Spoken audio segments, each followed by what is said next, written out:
Yo, what's going on, everybody? It's your boy Dev, aka the Unknown Variable here, back at you with another commentary. And Infinity Ward is grossly out of touch with their community, and quite frankly, it's pretty disgusting. So if you haven't been living under a rock recently, you would have heard that Season 4 of Modern Warfare 2 released, and the trend recently with MW2 seems to be, at least on PC, that the game is bleeding players, and usually when a new season drops, we see a huge spike in players. And although we did see an increase with Season 4, which is to be expected, it's still yet to crack 100k total players playing, which was last seen in January. Friday, June 16th, which would be today, we've seen 92,000 people playing, and that is the 24-hour peak. The last time we saw a average player count of 102,000 was January 2023. So even with this new season dropping, Infinity Ward and Activision have had a hard time cracking what they once previously had for average players at 102,000 with their actual peak player count now here in June. So I want to do some number crunching here and give you an interesting tidbit of information. We have a game here in Modern Warfare 2 that is bleeding players, and it has been for months. The numbers have been going down consistently, and we can see this through the Steam charts. This is the only metric that we can actually track. So we have a game that is bleeding players. We have a Season 4 update that is being talked up by all the content creators, all the shill news organizations and everything, and we're still failing to crack what we once had in January, right? So if you look at the statistics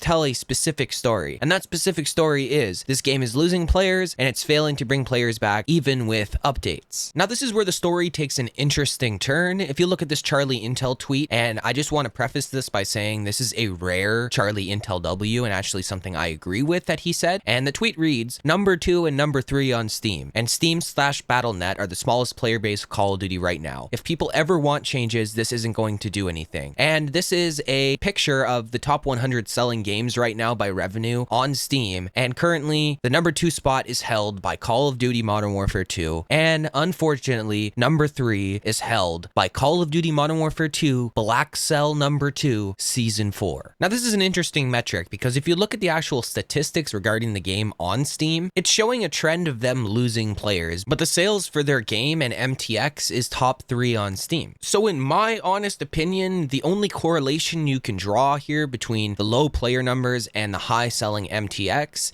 is that there's either an influx of new players due to Season 4, or the people that are bootlicking this game so hard and do enjoy getting completely shafted by Activision every single season and every single year are putting their life savings into this game, being absolute bundle bandits and buying everything from the store and keeping this game afloat while most players decide to pack up their shit and leave for good. Now this whole Black Cell saga isn't even the tip of the iceberg. I just wanted to get that out of the way for the people that are commenting saying that Black Cell is selling really well and all of that. That's not even the tip of the iceberg. When I show you this other Charlie Intel tweet, it just proves how out of touch Infinity Ward is with their fan base and the people that are critical of their games, right? So if you remember back in Modern Warfare 2019, one of the biggest complaints was the red dots on the minimap. People were complaining and screaming from the rooftops for Infinity Ward to change the minimap. It was a change for the sake of change, and there was no reason to get rid of the red dots on the minimap. There was no reason to make Dead Silence a field upgrade and not a perk that you could run all of the time. And most of the time, Infinity Ward just kind of put their earmuffs on and ignored anybody that was critical of their game. They didn't think that anything could be done to make their game better. Their game design decisions were the holy grail of the gaming industry, and you never question Infinity Ward. Well, this Charlie Intel tweet right here that I'm going to put on screen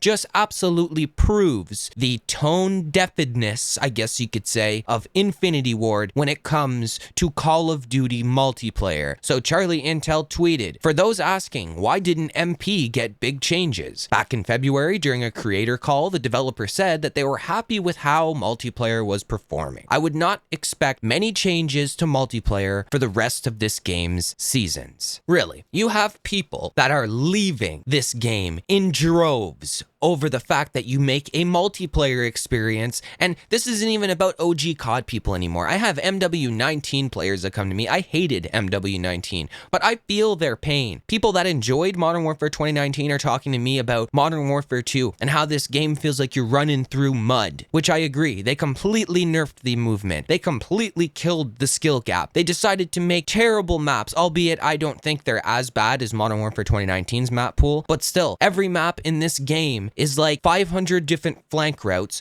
windows and doors everywhere. You brought back mounting. You killed all semblance of skill in the base Call of Duty multiplayer, and don't take it from me. There's actual pro players that play this game and have the exact same sentiment that I do, that say this game literally has a bottom of the barrel low skill gap. You die so quickly in this game that it doesn't even matter if you're a better player. If you get caught sprinting and someone's holding a sight line, you are dead. You even look at the tweet replies here, and there's people saying, why does movement not get substantial changes is the real question. That you die in 2 to 3 bullets. It's unreal. The multiplayer in this game is not a good COD multiplayer. Anybody who's played this series for a long period of time knows that this isn't a good Call of Duty multiplayer experience. And Infinity Ward just puts their hands over their ears and goes, la la la la la, I can't hear you, la la la la, my game is perfect, la la la la. Awesome, dude. This right here is the reason why people are dropping your game and not caring. If you're deciding that you're not going to be doing anything with this game for the next few seasons, at least Sledgehammer, I don't even like Sledgehammer, at least Sledgehammer decided to fix some of their stuff, overhauls their games, listens to community feedback. Treyarch does the same thing. That's why Treyarch is the best COD developer right now when it comes to modern Call of Duty. They actually listen to you. They actually listen to some feedback that you have. Modern day Infinity Ward, new Infinity Ward here, they don't listen to anything. They plug their ears and say, fuck it, I'm not listening to anything you're saying. Fuck the community. Fuck whatever you have to say. It doesn't matter to them. Their game is their game, and this is the greatest thing ever invented. And you're gonna have the people that sit there in the comment sections of videos and people on Twitter that are gonna be defending this game and saying it's the greatest thing in the world. But I can tell you one thing, boys and girls, numbers don't lie. You can reference the Steam charts yourself. I'll be leaving those in the description, so if you want to see for yourself how the player numbers are doing, you can go ahead and do that. But like I said, numbers don't lie, Infinity Ward, and don't try and pull the wool over our eyes and try and convince us that this game is healthy and doing great when you have a bunch of bundle goblins that are keeping your game afloat. But that's just my opinion. Let me know what you guys think in the comment section below. Make sure to like the video, subscribe, turn that notification bell on so you never miss when I upload a video, and I'll catch everybody in the next one.